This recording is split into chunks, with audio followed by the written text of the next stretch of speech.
So Sheriff, tell me how you do your reporting now. It's all pen and paper. Okay, and so how do you then use the data that you collect? Put it in a file and look it up if we need it later on. Wow. When was the last time that you needed to look up information? It happens on a regular basis. Yeah? How long did it take to get the info you needed? Longer than I'd like. I'll bet. How many officers do you have, or deputies? I've got 5. 5 deputies. Great. You're the perfect size for us. So what we're all about, BlueStreak Connect, is providing big agency technology at affordable prices for agencies that are your size. Let me show you how our application might be able to help you share the information and definitely cut down the time that you're spending on entering the reports with pen and paper and also finding them in your filing cabinet. Okay. Okay? Good. So our application is a web-based application. You can use any browser at all. First thing we need to do is log on as Officer Tootie, is an officer I have entered in here. Each officer gets their own log on and password, and it's secure. Okay, so once I log on, the application brings you up all of the incidents that Officer Tootie has written. It's got all of the locations, all of the report numbers, and the status of the report.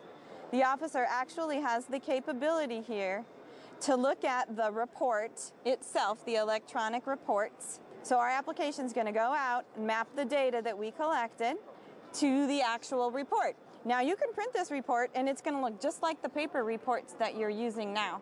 But what's beneficial is that you actually can get at the data electronically in our database.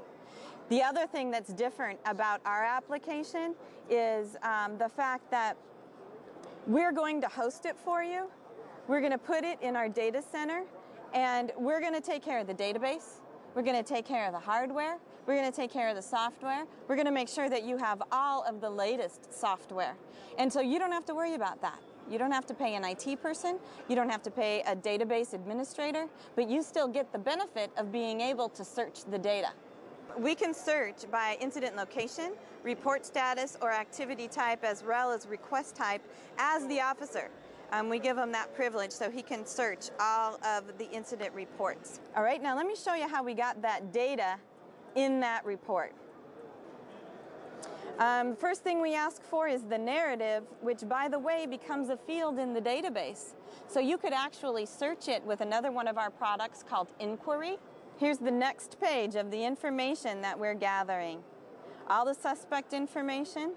We have the opportunity here to say if it's a suspect or a witness. All this information will be compatible with NCIC or TCIC. If you wanted to jump to the end of the report, you could do that by using the tabs, or you could go ahead and continue filling in information. If there were any vehicles involved, then you say, yes, there were vehicles involved. If there aren't, you say no, and then that report, that piece of the report, won't be filled out. Saves you some time out in the field.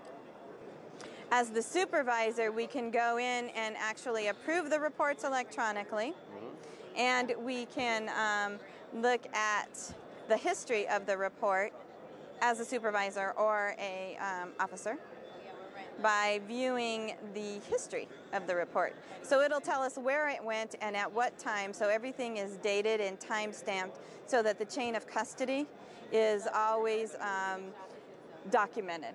We also then, as a supervisor, want to approve reports. So let's go look at some reports by status. Ready for approval. So we're going to hit that search button. These are all of the reports that we need to review. Check all the data, make sure it meets all of your standards, make sure it's all there. Once you do that, if it isn't all there, you have to let the officer know. So to let him know, you'd have to change the status of it and say return to officer. Once we do that, we can write him a little note. Is there any reminder for me to look at to remind him that he needs to turn that back in? Yeah, actually, whenever you log into the system and search for all of the reports, you can determine what's been approved and what hasn't. So every day your workload is managed as a supervisor, because you know anything in the ready for approval stage is a report that you need to look at. And it stays in a secure database? Yes. Site. Yes, it does. It stays in a secure database in a national hosting facility that allows you then to not worry about any environmental problems as well as power. We provide 99% uptime. And we, again, take care of all of that software, all of that hardware for you. You don't have to worry about it. And we do it at an affordable price.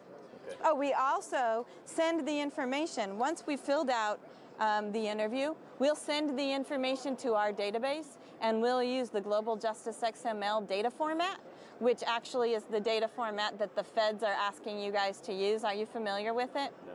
Well, if you use that data format, they're tying all of their technology grants to that data format. So a way to win grants is to use products that use that standard, and ours is one of them. So what do you think of the concept? It's good. You do? Good, great. Well, then we probably need to talk further.